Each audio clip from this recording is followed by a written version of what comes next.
പ്രധാനമന്ത്രി നരേന്ദ്രമോദി ഇന്ത്യയുടെ ഭരണത്തിൽ തുടരുന്നിടത്തോളം കാലം രാജ്യം ഏതെങ്കിലും തരത്തിലുള്ള ആക്രമണം നേരിട്ടാൽ സഹായിക്കാൻ അമേരിക്ക മുന്നിലുണ്ടാകുമെന്ന് യുഎസ് പ്രസിഡന്റ് ഡൊണാൾഡ് ട്രംപ് വ്യക്തമാക്കി.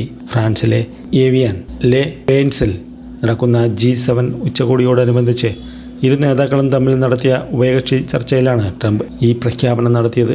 കഴിഞ്ഞ 16 മാസത്തിനിടെ ഇരു നേതാക്കളും നേരിട്ട് നടത്തുന്ന ആദ്യത്തെ 1-to-1 കൂടിക്കാഴ്ചയാണിത്. ചർച്ചയ്ക്ക് ശേഷം മാധ്യമപ്രവർത്തകരോട് സംസാരിക്കവെയാണ് ട്രംപ് മോദിയോടുള്ള വ്യക്തിപരമായ സൗഹൃദവും ഇന്ത്യയോടുള്ള പിന്തുണയും പരസ്യമാക്കിയത്.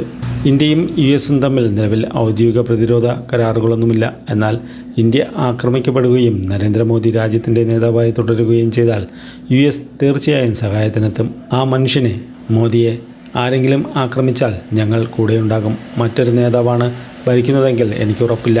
എന്നാൽ മോദിയാണ് ഭരണത്തിലെങ്കിൽ ഞങ്ങൾ തീർച്ചയായും സഹായിക്കും എന്ന് ന്യൂ ഇന്ത്യൻ എക്സ്പ്രസ് റിപ്പോർട്ട് ചെയ്ത പ്രസ്താവനയിൽ ട്രംപ് തമാശ രൂപേണ പറഞ്ഞു. പ്രസിഡന്റ് ആയിരിക്കുന്നിടത്തോളം കാലം വൈറ്റ് ഹൗസിൽ ഇന്ത്യക്ക് ഏറ്റവും മികച്ചൊരു സുഹൃത്തുണ്ടാകുമെന്നും വാഷിംഗ്ടണിൽ ഇന്ത്യൻ പ്രധാനമന്ത്രിക്ക് വലിയ ആദരവാണുള്ളതെന്നും അദ്ദേഹം കൂട്ടിച്ചേർത്തു. ഇരു രാജ്യങ്ങളും തമ്മിലുള്ള വ്യാപാര ഭൂരാഷ്ട്രീയ തർക്കങ്ങൾ നിലനിൽക്കുന്ന പശ്ചാത്തലത്തിലാണ് ഈ നിർണായക കൂടിക്കാഴ്ച നടന്നത്.